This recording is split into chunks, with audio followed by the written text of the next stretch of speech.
Бәріне сәлем достар, сіздермен Алишка. Бүгін біздің каналда жаңа проект, жаңа жоба. Угадай футболиста, яғни футболисты тап атты жобасы. Алдымызда 7 қатысушы. Олардың ішінде тек біреуі нағыз кәсіби футболист. Қалған 6-ы актер.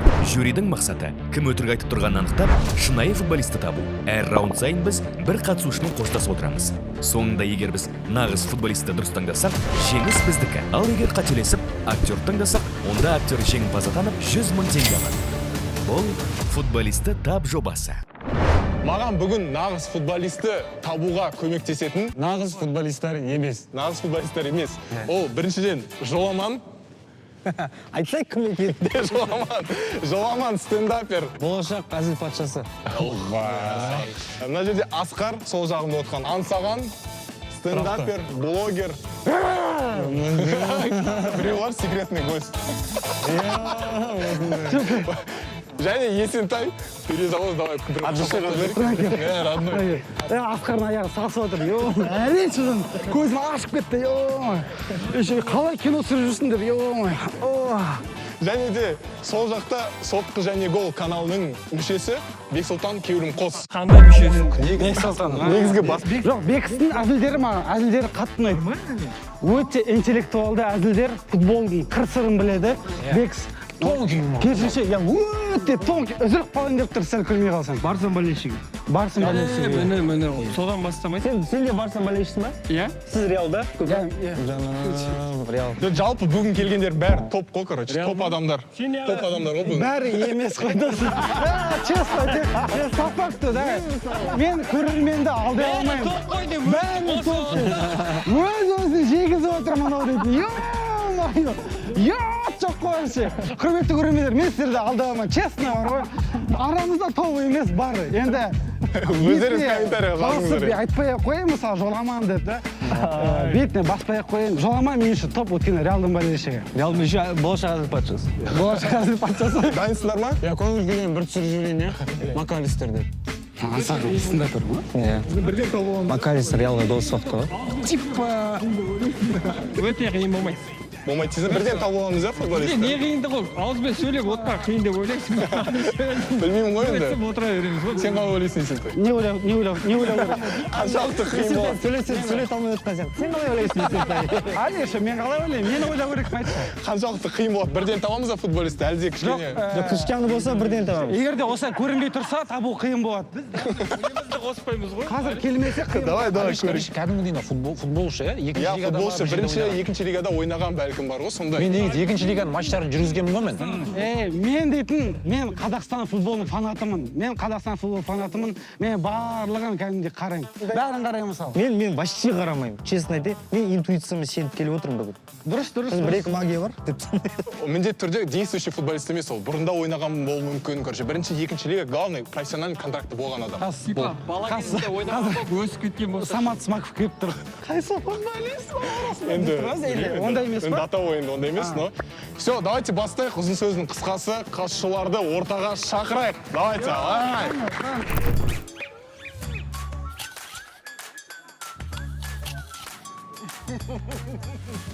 Тенниси кейзетте слон игрыш ойынына қатыс. Және ең ірі сыйлықтарды ал. Сілтемеге өтіп, тіркел.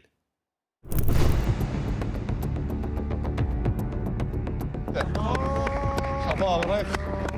Давайте бастамас бұрын бірінші визуально бір қарау жіберейік. Мысалы, екінші номер. Кішкентай баламен шықпаймын. Қара, екінші номер бар ғой. Футболистқа ұқсамайтын сияқты бар, араларында бар. Ол сені ұрады сияқты еще.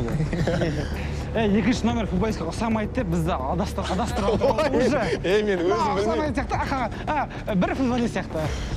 Короче, ё-моё, не деген обманка. Типа жеті бар ғой, ана. Типа афроамериканец, и типа мықты ойнайды да, короче. Біз сол жетіп ойлаймыз ғой. Жоқ, енді білмеймін енді. Жоқ, олай, по телосложению бәрі футболист сияқты. Да? Жоқ, үш идеально келіп тұр. Үш, я, ну, что-то ана бюровас болса, бір актерға ұқсай ма? Брат, сен бюровас деп жатыр, Және дұрыс қой енді бюровас болса. Все, давайте бірінші раундты бастайық. Кезек-кезектен аты жөндеріңізді қанша жастасыздар және қандай командада ойнадыңыздар? Бір ілініп жатыр уже. Давай, бірінші номер. Жаттағаңды Меня зовут Оман Бухарбаев, мне 22 года. Играл в Академии Қайрат. Екінші. Келесі алып сұрақтың астын алып Ассалаумағалейкум, менің есімім Саидбек Мақсат, жасым 32-де 93 жылым. Ақсу командасында ойнағам. Сол жақта 2018 жылы Ақсу командасы құрылады ғой. Сол 2018-де Ақсуда ойнап, 2019-да травмамен шығып кеткен ол жақтан. 2018-де? Командада достарда ойнадым. Ақсу 2018-де құрылып, ол екінші лигада ойнады ғой. Сол жерде как раз травма болып, өзен көтті аншасындар. Ақсу қай команданың, қай қаланың командасы? Павлодар. Қандай? Павлодар, Ақсу қаласы. Келесі үшінші. Меня зовут Данил Калядин, мне 21 год. Я играл в команде АКАС во второй лиге, первой лиге. Стал чемпионом во второй лиге. Уверенно сөйлеп отыр енді. А сейчас играешь? Ну, пока пауза, сезон закончился. Пока нету. Біледі, календарды біледі, календарды. Ақаста бірақ мен де ойнай аламын негізі. Төртші. Менің атым Маратбекұлы Жас. 19 жастамын. Оңтүстік академияда ойнағам. Дәл қазір ойнамаймын. Бесінші ойыншы. Мына арамызда ең жауапкершілігі мол Бекс қана жазып отыр біздің. Есіміңіз? Ағай. О, молодцы. Әдемге тосын. Мен аты Ринатұлы Саламат. 21 жастамын. Ақтөбе молодежь ойнағам. 2024-те Суперболдың участием финалистімін. Суперболдан сол неге Ақтөбеде бірінші лигасында ойнадым дубльда. Анау Суперболдан өзі екі игрок па? Екі игрокты бірдеңе қылды. Ассалаумағалейкум баршаңызға, есімім Мади болады. Мади Еркінбек, жасым 21-де. ФК Қарамда ойнаймын, Шымкент қаласынан боламын. Тағы да сұрақтар бойынша. Туған ағам бар, Азамат Еркінбек. Таразда ойнайды, қазір Астана игрок, Таразда. Таразда ойнайды екен, ағасы. Сен қайда ойнайсың? Қыранда. Қыранда ойнаған. Араңға аты кім еді? Қыранда ойнадың? Азамат Еркінбек. Жақсы, бар, ондай бар. Ондай бар дейді. Бірінші лига, екінші лига матчтарын жүргізетін бізде. Мен Тараздың барын білмеймін негізі. Здравствуйте, меня зовут Феликс. Я играл, получается, 2 года за Цесна, это Дюш еще был. А потом я сформировался, и меня взяли в Кайрат. Далее я заканчивал карьеру уже в ЦСКА после первой лиги. Кайрат взяли кем, мобилографом или? Сколько тебе лет? Мне сейчас 29. 29? Бір секунд, ары қарай бері қарашы. Я не очень понимаю. Вот так сделай. Вот так сделай. Да. Қайратта ойнау, Короче, жігітте қатты схема бар. Мама, мені постоянно үйретті. Өтірік айтқан адам, бірінші айтқан ары қарай бері қарашы дейсің ғой, бүйтіп күліп қойса, дальше өтірік айтады деген сөз. Мысалы, сен айтшы, мықты актермін де айтшы. Мықты актермін. Ары қарай бері қарашы. Болашақ Азия патшасы мен айтайын да? Сен кемсің? Болашақ Азия патшасы мен. Ары қарай бері қарашы. Бәрімен таныстық қой. Түсін ғой. Бәрімен таныстық. Бірінші раундта енді реально Бір дауыс береміз ғой. Бір дауыс берейік, точно футболист емес, соны шығарып тастайық. 5-ші номер футболшы емес. 5-ші номер? Жаңа Қыран деген сен бе? Мен. 4-ші номер бе? 6-ші номер. Мен Қыран. Бек слушай, үш рет жатасыз, үш адамнан. Вообще қате екен, жазған бәрі. Қыранда ойнадым дедің бе? Иә. Қай жылы? Қазір ойнаған жоқпын. 2018-ге дейін ойнағам. Қаншада? 2018-ге дейін ойнағам. Жасы нешеде? 21-де. Білмеймін, мен бағында сразу бірден екінші номерға көзім түсті, бірақ сонда да енді... Мен сеніп тұрмын, мен... Жоқ, футбольный карьера біткенде... Пальтоватсың уже. Жоқ, реально айтамын. Сен білесің ба, білмейсің ба? Жоқ, андай ғой. Білесің ба футболисті? Білмеймін мен, сендермен бірге отырмын ғой. Сен оны қарасай, менің фигураммен почти келеді, ше? Мен де кезінде футбол ойнаған ғой, Дюшкада. Жоқ, профессиональный емес қой енді ол. Қалай сертификат бар ғой? Жоқ, жігіттер, давай бүйтейік. Егер де бізде спор болса, мысалы жаңа Бекс мырза, сіз қайсысын 5 дедіңіз ба? Негізі енді ең очевидный 7 ғой шыны керек. 7 ғой, мен де сол 7 деп Жеті ол Қайратта мобилограф жұмыс істедім деді ғой жаңа. Ол қала берсін сол. Жеті, келесі раундтарда керек. Иә, просто жетіні ана доппен көру керек та, қалай жұмыс жасайтынын. Сондай возможность бар. Болады, келесі раундтарда болады. Жетінің ең қызығы жасы 29-да екен да. Бұрын ойнаған, мен соны білмеуім мүмкін. Қалай қызып кетуі мүмкін ол ше? Жоқ, бұл бала просто ерекше болып тұр, қызық болып тұр, қалдыру керек болып тұр ғой. Соны айта алмай отыр да бұлар, контент үшін. Можно я пару вопросов задам, да? Ты, брат, откуда? Я родился в России вообще. В России родился, да? Ты знаешь таких футболистов, как Сэм, Стерлинг, который играет в Казахстане? енді нет. Все, давайте дауыс берейік. Точно футболист емес. Бүгін бірінші раундта шығатын. Бәрі футболист қой, негізі. Негізі былай келіп тұр. Мұның арасында бір ғана футболист болса, қалған актерлар болса, өте мықты ойнап тұр бірден. Сразу соны айта салайын. Жалпы мен кім футболшы деген бір 3-4 нұсқам бар. Бұл жерде басты мақсат соңында футболшыны табу ғой. Мен соны ойлап кеттім де көп мәселенше 3-4 нұсқа бар. Бірінші футболшы емес тұр. Сол футболшы еместен қиын болып тұр. Мен мысалы Ешкімді қимай тұрмын шыны керек. 6 немесе 5 екеуін біреу мен. Ансаған Футболшы емес. футболшы емес, бәрі футболшы емес. Менің ойымша, білмеймін енді. Көбісі келеді негізі футболға. Мысалы үшін академияда ойнап кейін де былай кетіп қалса да. Академия өзі 18-ге дейін ғана емес пе? 18-ден кейін жібереді сені контрактың. Иә. Просто өмір сүріп келеді. Жоқ, енді екінші лигада ойнап тұр ғой бұлардың бәрі де. Екінші лигада академия ойнайды ғой, молодежка. Мен 6 деймін, 6-ға мысалы үшін ұрысып тұрмын. Менде күшті не бар? Қандай? Футболисттер ұзын носки кигенді жақсы көреді ғой былайша. Міне. Андай носкиді тартып алып, мына жеріне жабыстырып қойып, мынандай қысқа носкимен не кимейді негізі футболға. Гардеробында ондай есім жоқ десе. Футболға қатысты болғаннан кейін ұзын носки киіп келу керек та. Тамаша. Тамаша. Жақсы. Мен ойымша мафия 7. Немесе 2. 2, иә. Менің нем бойынша. Ал кеттік. Либо 7, либо 2, либо 5. Тізелерден қарап жатсың ба? Менің бар ғой, менің ойымша бар ғой, 6-шы номер жаңа таныстыр деген кезде бірден былай қолын созып, ассалаумағалейкум деп. Футболисттер ондай емес та, кішкене олар деген зажаты, чуть скромный. Ол болса бірден деген бір көрініп тұр да, түсіп жүрген адамға. Иә, сондай бір адамға көрініп тұр бар ғой. Понимаешь?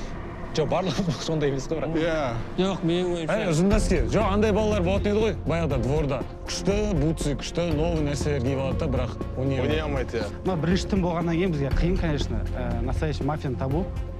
Мен ойлаймын, екінші номер ол бізде мафия, 4 доктор, 5 комиссар. Давайте, дауыс берейік, все, болды. 4-ші номер, мен ойымша PlayStation қатты ойнайтын болған. Все, кеттік, давайте, дауыс берейік. Дауыс берейік. Қандай, жола көрсетші. Қандай? 4, сенде 6 ма? Все, 6-шы номер шыға берсеңіз болады, ештеңе айтпайсыз, соңында шығарамыз, допты аласаңыз өзіңізбен бірге. Қара. Все. Бутсы бар екен ғой. Бутсы бар екен. Жоқ, кетіп бара жатқанда допты қолмен алды, аяқпен емес. О, жеге, футболисттер, өлтір, аяққа жұмыс етіп көрсетті. Брат, сен футболистсің ғой? Иә. Құдай ақдеш? Олай болмайды ғой. Негізі, иә, давайте. Говорите, рахмет дейді ғой, все, жігіттер, давайте десе.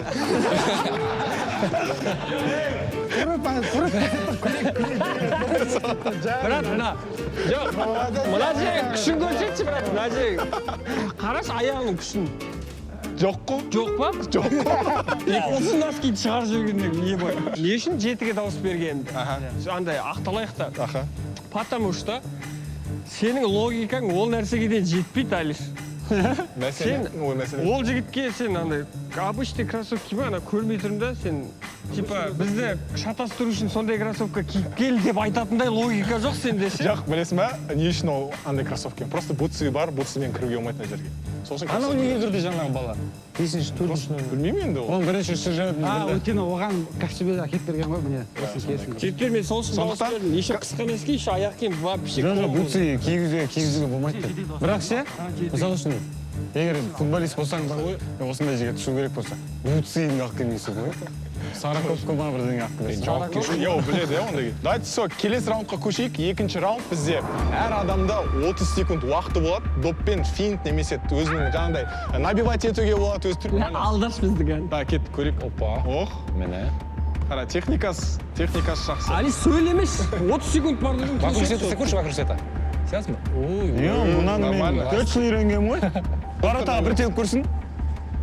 Андай, бар күшімен деші, бар күшімен. Удармен. Нормально. Степ тұр. Нормально. Екінші номер ортаға шығып, иә. Мен до конца сенем осы братан. Мен жоқ, до конца сенем деймін. Травма дедіңіз ғой? Показано, да, вообще футболға бегать. Набивать етіп көріңізші онда. Набивать етіп көргеннің өзінде мен оны аяқпен тебіп аламын. Можно? Как удобно? Сол аяқпен нельзя никак. Все хорошо. Көрсетейін ба, даже не имейте в виду, что вы понимали. 2019 жылы травма болып кетті, жазылған шығар, еді? Жоқ, понимал, мына жерде мені голинге тықпады, я могу даже это показать. Братан, сізде татуировка бар ма? Иә. Татуировка. Татуировка салмайды ғой. Қара, жігіттер, мен бар ғой. Мен сіздерге айтайын. Стоп, подождите. Братан, аяғың размері қанша? Аяғым размері 41. Мынау қай размер? 41.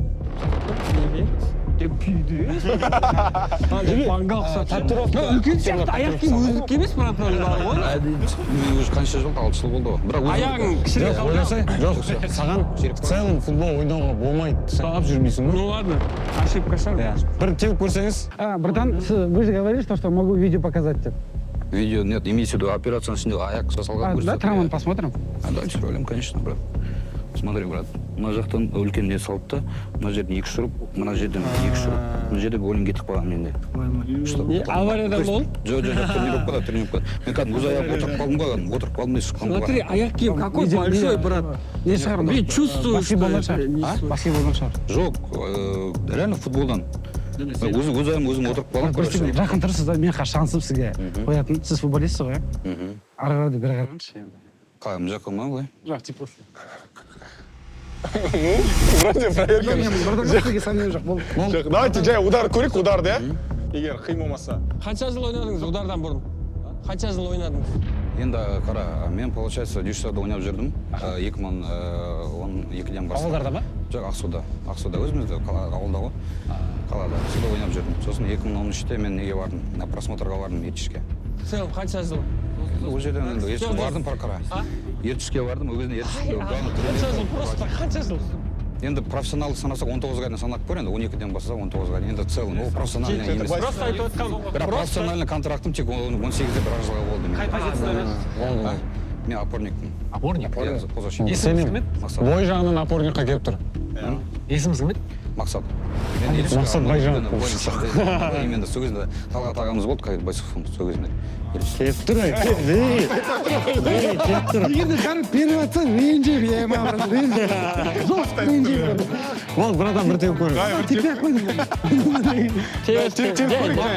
Есімді бетін тисе. Істеп тұр. Жақсы. Нерабочий аяғымен теуіп тұр еще.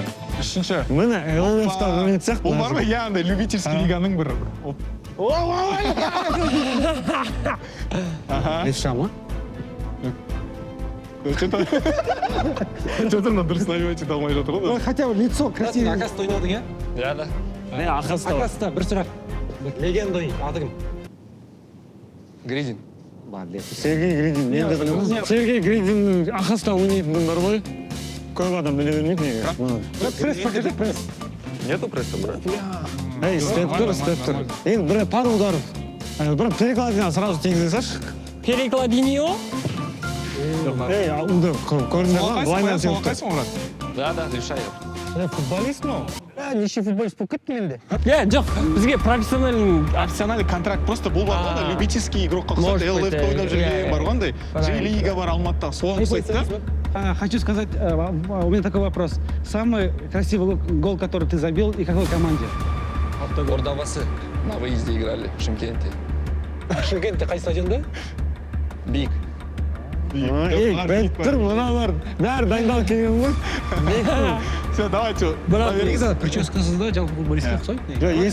Если бұл жігіт ойнаған болса, баяғыда уже көп подписчик болып кететін еді ғой. Профессионально. Давайте, 4-ші номер. Айтишник, давай. Набивать етіп, фин. Көрсет өзіңді. Мен саған болит етіп. Бастайын ма? Басым.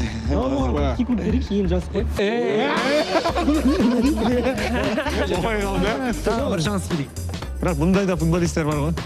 Жоғын болып тұр. Бұл өтірік істеп жатқан шығар, может. Иә, өтірге дейсің. Әне.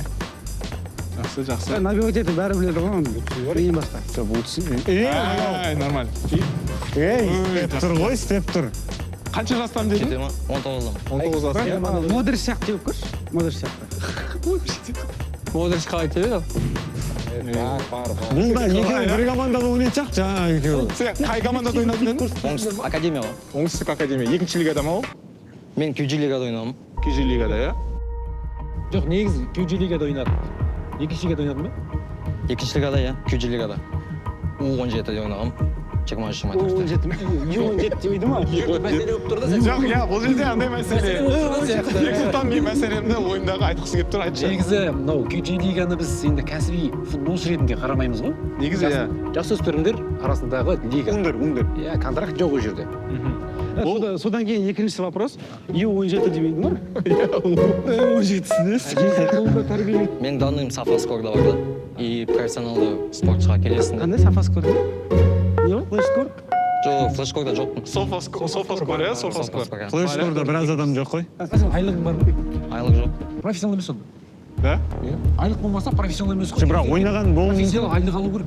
Мысалы біз тегіннен отырмыз ғой. Профессионал емеспіз. Знаешь, бол, так и балап полиция отыр. Так и полив отыр. Болды, жігіттер. Брат, сен футболист, болды. Бар. мынаған алданып қалмайықшы. Бола ма бір доп? Иә, үшеу. Қайдан білуге болады? Кім доп бермеді, сол қазақша түсінбейді дедім Наған алданып қалмайық. Екі аяқпен тегетін кеше. Оны бар ғой, мен де істей аламын бүйтіп. Андай. Жоқ, сен тура сол істепсің, брат. Жоқ, мен Сен мынау профессиональный футболист. Да? Профессиональный футболист. Көйжейлігі. Қай лигада ойнадың? Нью 27. Все, дұрыссыңдар. Футболист болып кеттіңдер сен. Төртінші номер алдыға. Тұтып алған күтеміз. Давай, приниманиені көрейікші, принимание. Жоқ, мен күнжі лигада бәріне сеніп тұрмыз ғой. Просто профессиональный контракты жоқ болуы мүмкін да. Роналду қайда ойнайды қазір? Кезінде бірден сұрақ қойыңызшы. Қасып күзетірек. Футболист болған кезде айлығың қанша ол? Айтпай аяғымызды. Айтпай қойсын. Бесті шығарайық бірінші, иә? Бесті шығарайық, давайте тоже набивать ет. Ох. Мен бір Жаслан деген братаныма ұқсайды ойында. Ей, Вайнер, ғой Вайнер. Сеш, брат, қорқайық бәрін. Давай, сеш. Лиги сотқа. Вокруг света арсақ көрші. Вокруг света деген. Шыда дейді ғой, қазір деп кет қалса ше. 80 миллион қайт келсе, жеке чаммен бірге. Брат, шпинка, сек бір шпинка. Ондай жоқ. Бүйтек аңсағанға тұруға запрет қояйық. Шпинка? Мен де білмей шпинка не. Не ол шпинка? Шпинка білесіңдер. Наптури ма? Алғашқы бапкердің аты кім? Ол мына бекстің сұрақтары өте керемет. Суббота. Қай қалада? Суббота күні. Ачурын тренері ғой. Тек суббота дайындаласыңдар ма? Жоқ. Реакцияға білдіріп жатырмын да. Бірден айтса, значит, бір өтірік емес сияқты көрінеді. Болды, мен де ондайларға жауап беремін. Алғашқы бапкерім кімдерші? Тимофей Владимирович қой. Ол енді көптен күткен өзіңіз. Иә, көптен күткен. Атыңыз кім дедіңіз? Меня? Иә. Феликс. Феликс. Да. Не, футбольный аты, Аль-Насырда ойнау керек қой бұл. Так, ну что вам показать? Давай. Көрек. Мен бұл жігіт ойнайды сияқты бір жерде. ЛС-та. Жаңа аяқ киімі просто ыңғайлы. Мен айтып тұрмын ғой жігіттер, носки, аяқ киім комбо, кәдімгі. Брат, мен де істей аламын. Жақсы. И удар давай, на концу. На концу. Как Йога Бонита Роналдиньо могу. Как Йога Бонита Роналдиньо. Все, давай. Делаю? Да. Давай, брат, покажи.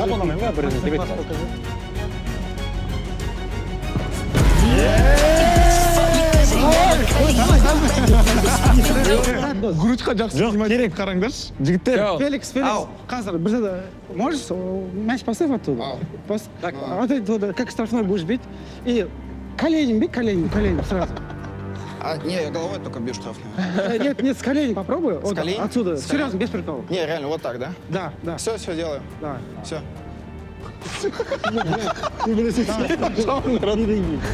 Давай. Бля, А куда попасть? Перекладину. Пакетке шықсаң болады ғой. Сейчас. Ой, актер. Миниск. Я забыл. Ладно, керек емес. Әзіл ғой. Бір сұрақ. Конечно, былай, вот так. Давай, көрейікші.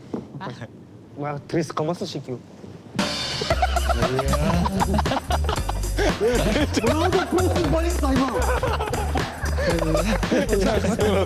Есінде алғашқы тренинг аты кім? Как бы я родился в России вообще, потом переехал сюда, в Казахстан. Сколько лет? Мне 29. Нет, сколько лет переехал? Из-за того, что я мотал сюда-сюда, я уже запутался. Ну, получается, я переезжал сюда, когда мне было 13 лет. 13. Вот, и... На 13 лет ты не познакомился, да, с ребятами, которые... Ну, которые казахстанцы темнокожие, что ли? Да. Ну, с каким-то познакомился. топ-3 на кошках. О, так. Медведчан. Ассалаумалейкум. Футболистов я Нет, ты хорошо финтишь. Базар нет. Ну, я с коленей, конечно, удары шпинка не видел, но я думаю, что ты очень классный учитель английского языка, и ты тренер по футболу. Возможно. Хорошо знаешь, да, брат? Как будто тренер. Назови казахстанские футбольные города. Октобе. Потом. Тарас. О, міне болды, Ақтөбе, Тараз, идеально ғой. Болды ғой, басқа жоқ па? Ja, басқа, екі футбольный город. Семей. Караганда, Назови да? 300 компаний, с которыми ты играл. С Мехман у меня был парень, играл, знаю, там. Вместе играли, да? Да, мы играли с Мехманом. Он играл потом в торпедо. он Жоқ, уехал. басқа кім? Гарик был Гарик Аганесян, Мехман Бехбудов, можно его найти на Трансфермаркет. И был еще Андрей. Все, плохет. Ты где играл, сказал, в Казахстане? Я играл, получается, в Цехне, это Дюш, и потом я ушел в Кайрат. Вот, и последним у меня был ЦСКА. Хайрат в каком году? Ну, получается, сколько мне было? Ну, 18, когда мне исполнилось, это последний. Егер бар ғой, мен Қайратта ойнасам, Его знаешь? күніне дейін жаттап алғанын Его знаешь? Кто основатель футбольного клуба Кайрат? Ну, не основатель, а сейчас нынешний директор. В смысле, генеральный директор? Да. Кайрат. Нет, вообще полное имя, можешь сказать? Барамбек. Барамбаев, Барамбек. Ладно, давайте. Соған толы деп айтып ойладым. Попытка не выиграла. Попытка не выиграла. Боранбеков деген ше.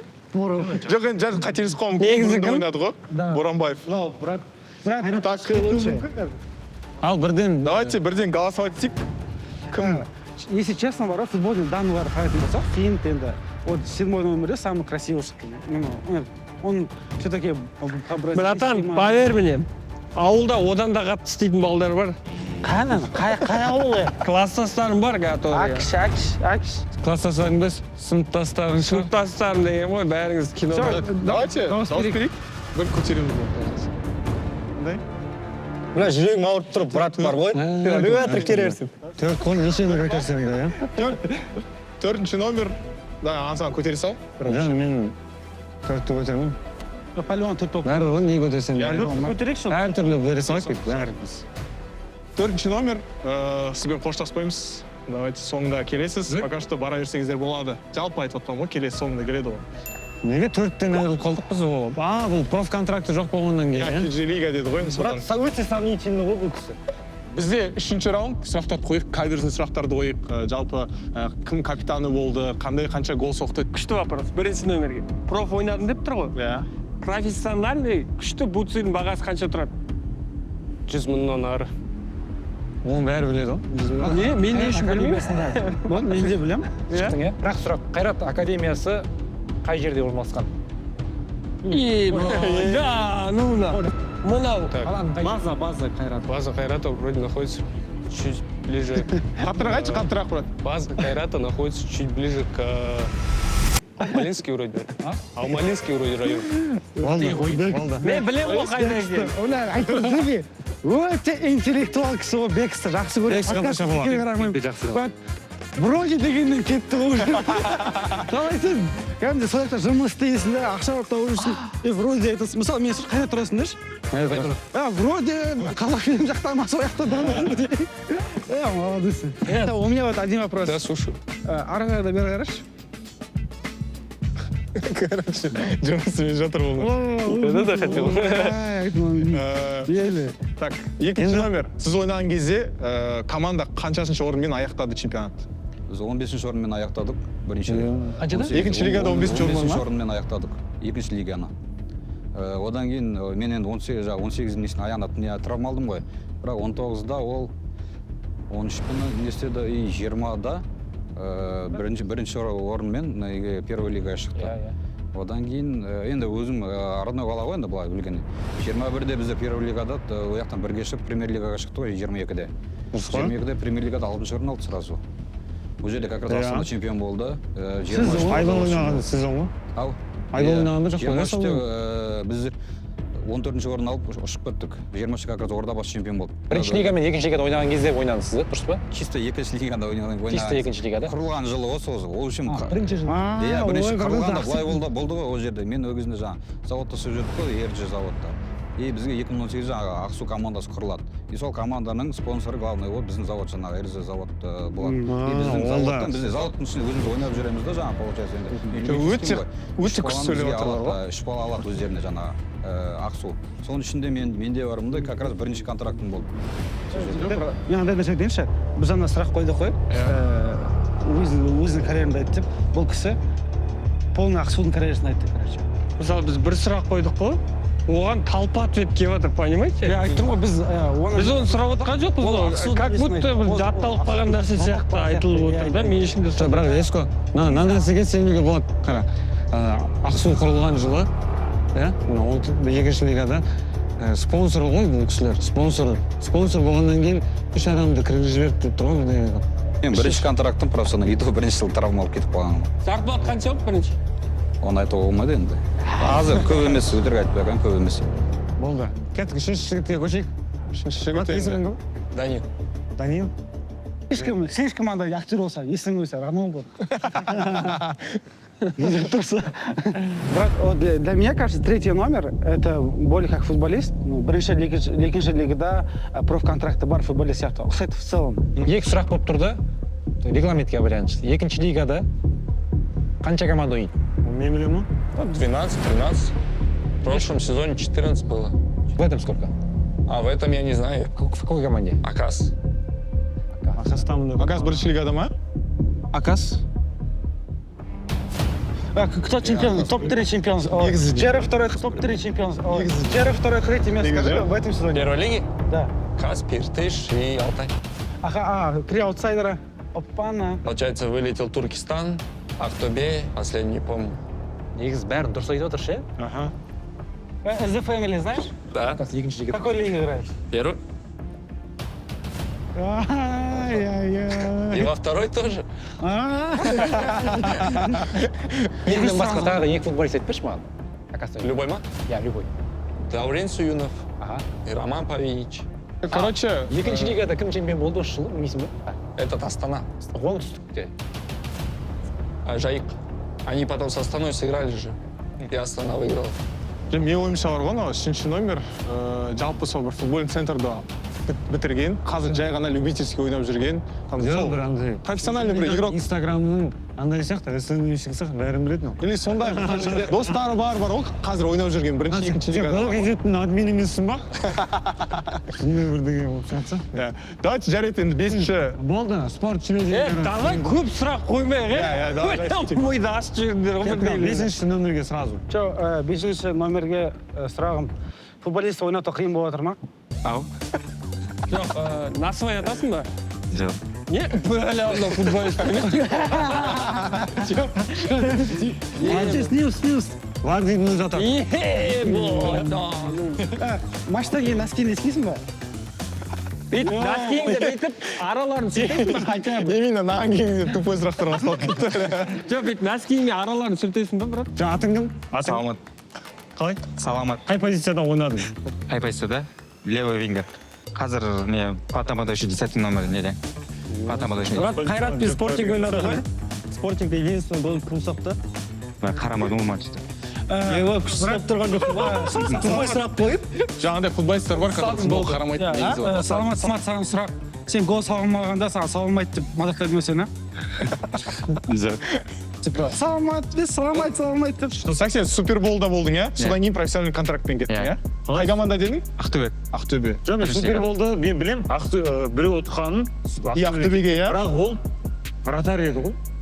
Жоқ, вратарь емес, ол полевой игрок болған. Кім еді? Подождите.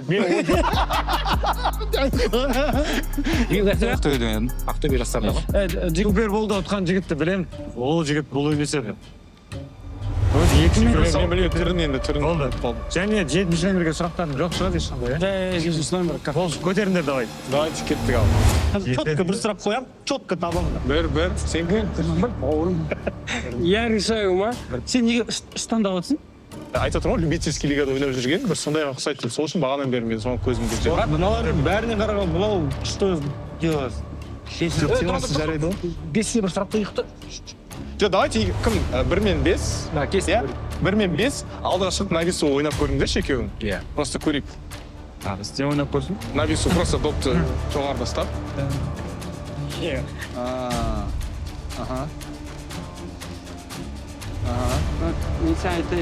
Несі айтайын. Навису, давайте көрейік.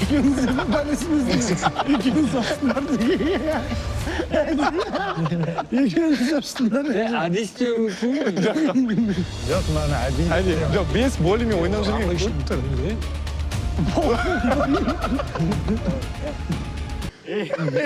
Қолмен точно ұстамайды жеге, қолмен точно ұстамайды. Все, давайте. Все, жоқ. Кеттік, давайте, все. Давай, кеттік. 5 қаласы. Ойнатып тұр бір. Ойнатып тұрған жоқ енді. Жоқ. Давай, кеттік, болды, Асқар, болшы. 5? Заебал.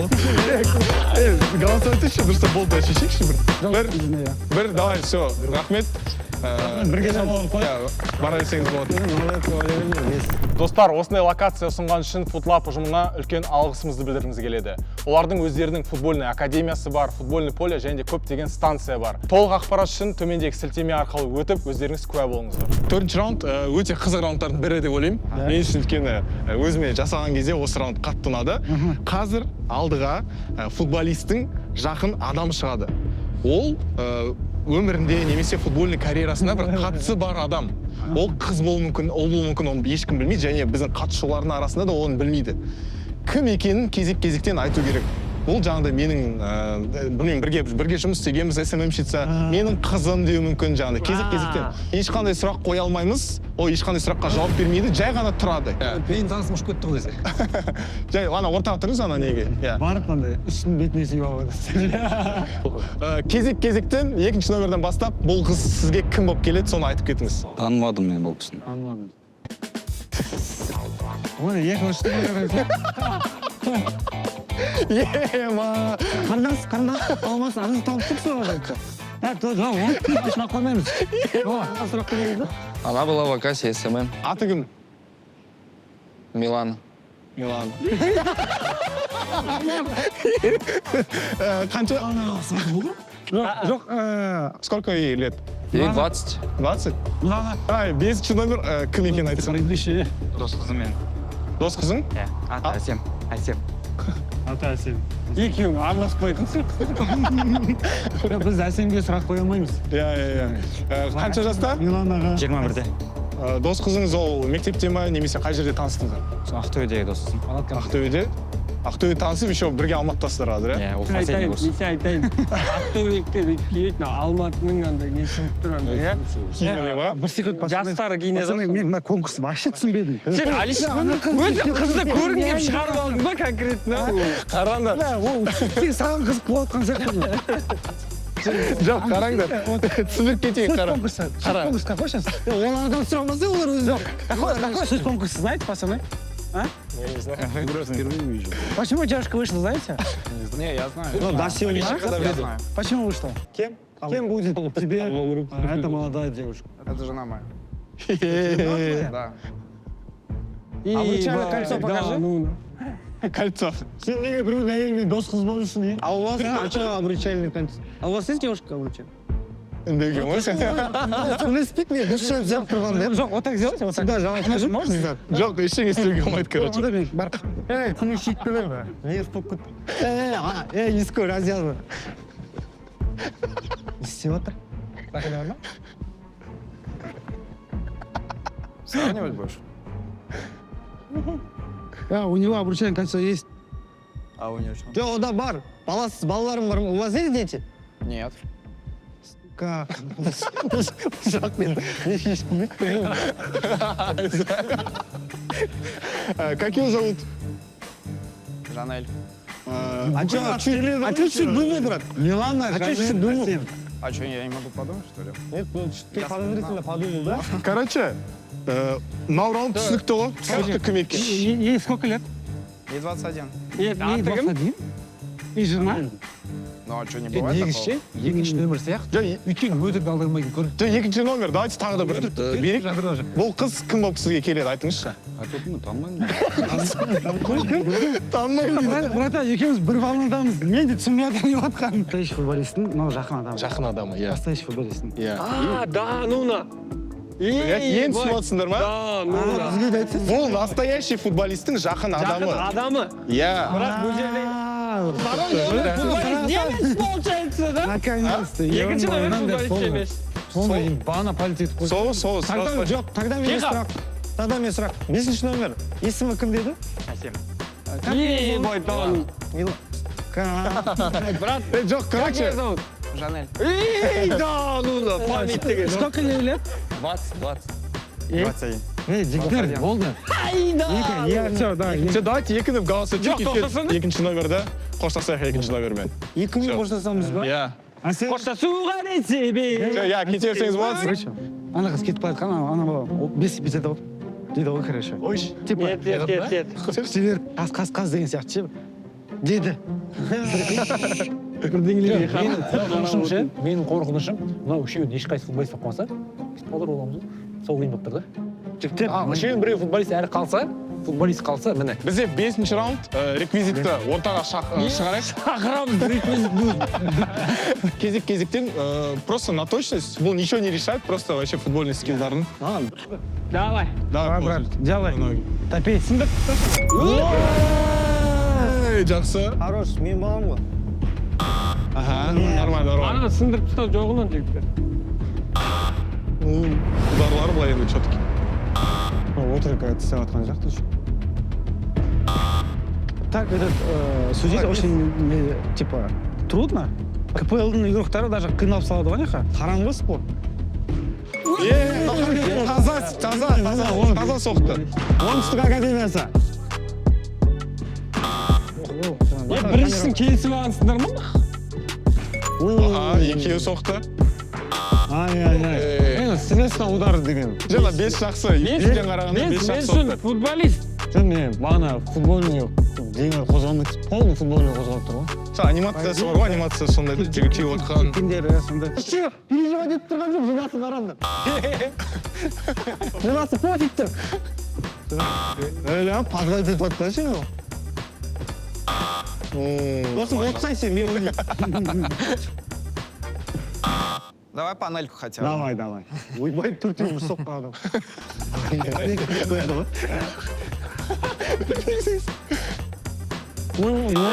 Жақсы. Екінші жауыз. Негізі түсінікті бәрі. Короче, түсінікті деп ойлаймын барлығына. Жеті. Да, к жене. Мен жетім ғой. Все, жеті. Спасибо за участие. Рахмет. Похлопаем. Бізде финальный раунд. Осы раундта все, давайте сұрақтар қойық, конкретно сұрақтар қойып, кім футболист екенін көтерек уже, все. Сауалат, мынандай сұрақты. Ақтөбе жастарында ойнадым.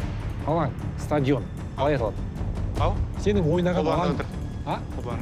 Центральный стадион. Қандай? Өтірік. Ау? Сенің ойнаған алаңың дейді. Ақтөбе жастарында ойнадың ғой сен? Айтшор. Мектептің полиясы ма? Жоқ, Айтшор дейтін поле осы ғой. Дұрыс па? Ну, Акасы қарсы ойнадыңдар ма биыл? Иә. Қай есімі бар? Айтуға ма? Болмайды.Айды танымайсың ғой негізі, бұл. Танымайсың ғой. Да, играл. Вот ты по команде играл. Ақтөбе. Ақтөбе же не было в этом сезоне? Ақтөбе жастар ғой. Ақтөбе жастар. Жоқ, мен футболистке дауыс беруге дайынмын естіз. Ақтауға сен бардың ғой? Ау. Биыл Ақтауға бардың ба? Иә. Каспийге қарсы. Иә. Сол стадион атқандай. Мен бірақ ойнаған жоқпын. Мен білем, мұны айтпас, мұдан басталады, мұнайша. Осалып құрамда отырдың ба, не істедің? Мен ойнаған жоқпын, заменада болдым сол. Заменада болды, иә? Енді сол стадион қалай примерно? Атын білмеймін. Жасандылаң ба, или? Жасандылаң, иә. Жасандылаң. Осы сезон СДФ-мен ойнадыңдар сіздер, иә? Енді сол ойнамын жоқ. Сен қай лигада ойнадың? Бірінші лигада ойнадым мен. Осы сезон бірінші лигада ойнадың, иә? СДФ-мен қарсы ойнамадың ба? Ойнамадым.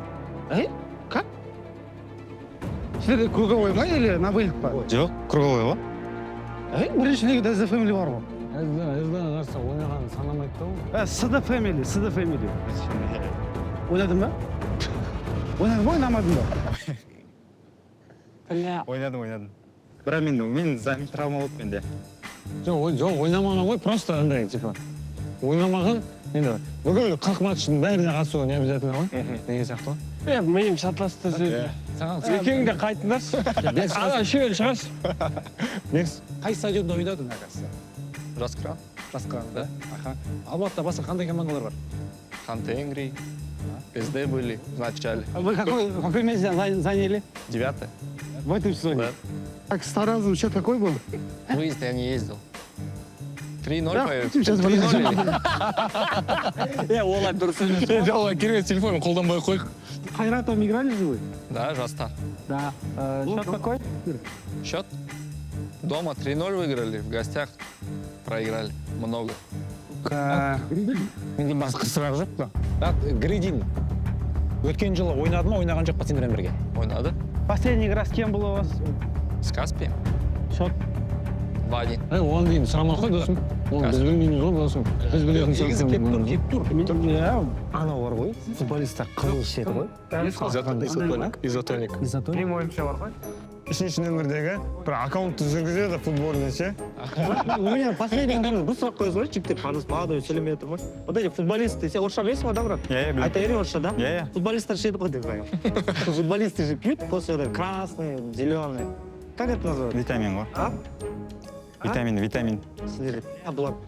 Витаминді пене салды ғой мынау. Не знаешь, брат, вот футболисты? БЦ. Жоқ, кім ше? Үшінші нөмірдегі жігіт футболды шәрт ететін жігіт. Рожа, брат, изотоник емес па? Так айтса тұрсын футболист ұзақ тұрады. Жоқ, жеге, қарай. Айтпай қояқшы, қайсы футболист. Жеге, былай қарайықшы. Жаңағы қыз, Асем деген ше. Сен ба, Асем еді, как звала? Милана. Ладно.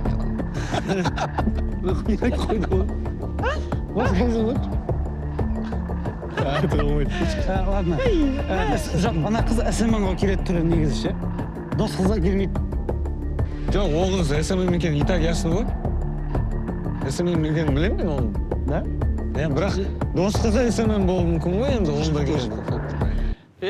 Екеуі ше? Мынандай нәрсе болып тұр ғой менде. Жоқ, давай қыз футболист. Мына екеуі біреу СМН, біреу досым. Мынандай ғой. Мен былай ойлап тұрмын да.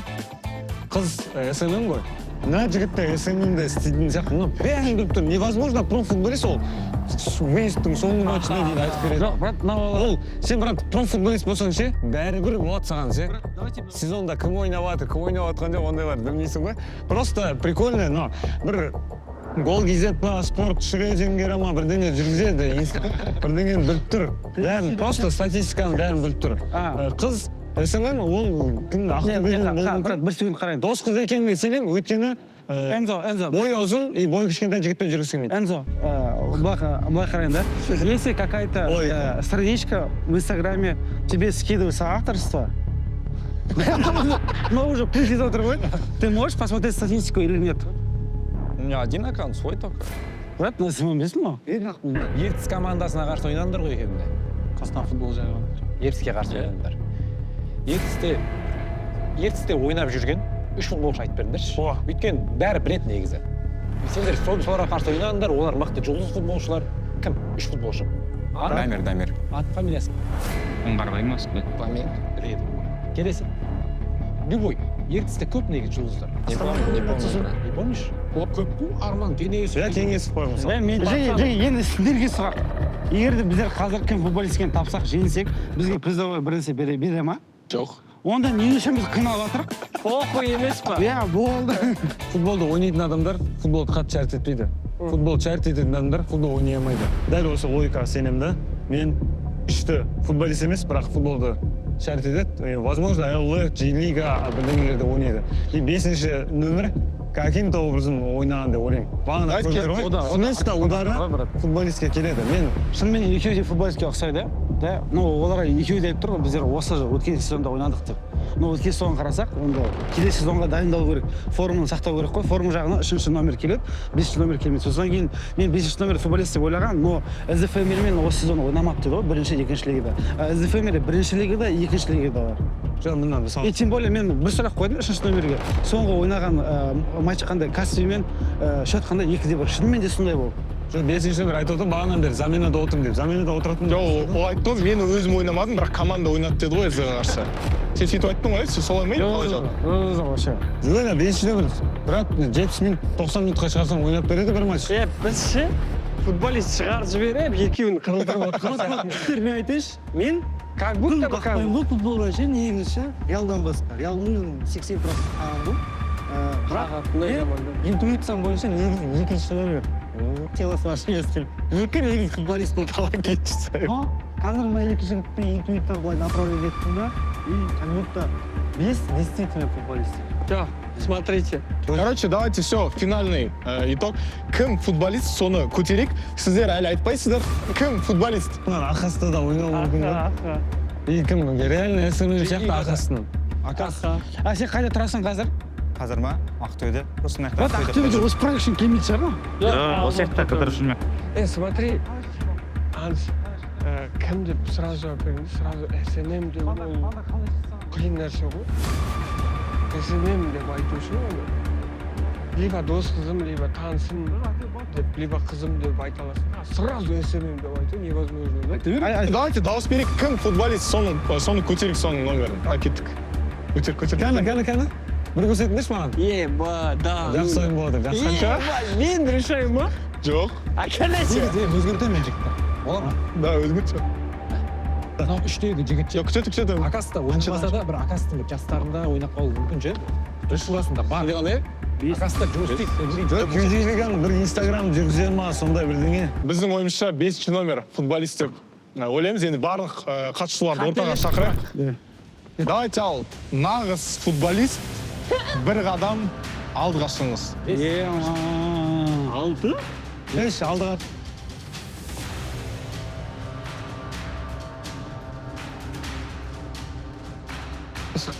Ал кеттік ал. Давай, настоящий футболист. Ё-моё, родной, дай. Понятно же все. Блин, братик мой, холодный. Пятое место. В прошлом году в Лигу чемпионов мы стали. В этом году первый сезон, первый сезон. 5-ші номерге бір шапал ұрып қояды. Давайте, молодцы, давай. Айттым ғой, ұзын носки деп айттым ғой, не? Өзің қойсаң, 5 деп атқан, не мыша сатсы енді. Бәткенен кейін. Көтере бер. Үшті көтердік. Бек, смызылықты. Жоқ. Аңсаған, мен логикам, көтім ондай логикам. Давайте кезектен кім немен айналысады? Бірінші номер. Я актер, но раньше играл в Ордабасы, также Кран, также Биик. Екінші номер. Я актер, но футбол вообще қасым жоқ.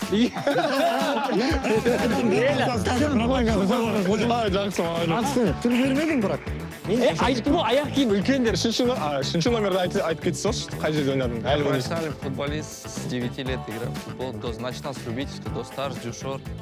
Потом также любительская была Мерса команда. Потом в Хайрате был 2 месяца. И после подписал контракт с Акасом 3 года. Мен бар ғой, негізі бірінші нөмірдегі актер екен, білем. Сен кішкентай кезден бастап түсесің ғой, ондай жоқ па? Бүгін сен күнінде басқан Менің атым Диас, мен СДУ-да оқимын. Студенческий лигада ойнаймын футбол. Профессиональный футбол матчы. Вообще жоқ, бесінші. Футбол ойнаймын, кішкентай кезімнен бері. ФК академиясында ойнадым тоже. Последний 2024-те Суперболдың финалистімін. До конца ойнадым, до конца болды. Алтыншы номер. Бәрі бар негізі, бесте. Бармақты болды ғой.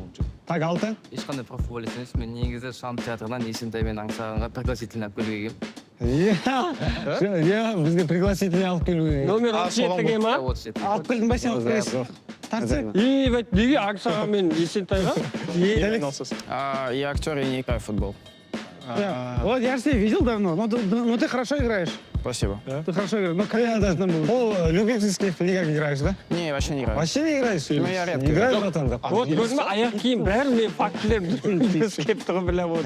Даня, брат, я тебе желаю, чтобы карьерных успехов, что ты попал в премьер-лигу, заиграл там и освещал нашу сборную. Қазақша айта бересің? Болады. Мен саған премьер-лигада ойнау... Короче, жігіттер.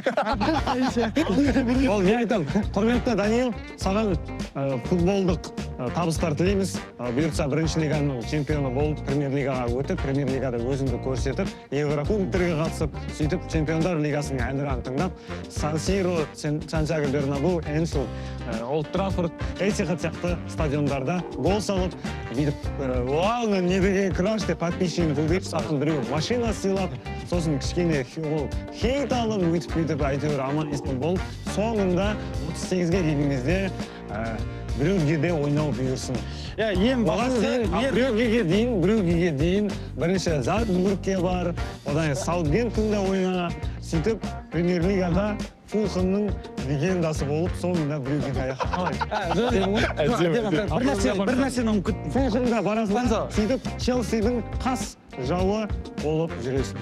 Бір нәрсе ұмытып. Ең бастысы сені соққы және гол подкастында талқылайтын футболист болшы. Достар! Басқа жігіттерге де сәттілік есі. Жақсы болды. Достар, барлықтарыңызға рахмет. Каналға жазылыңыздар, лайк басыңыздар және де комментарий жазыңыздар. Барлықтарыңызға рахмет. Все. Келесі кездескенше және көріскенше. Қол бастайды.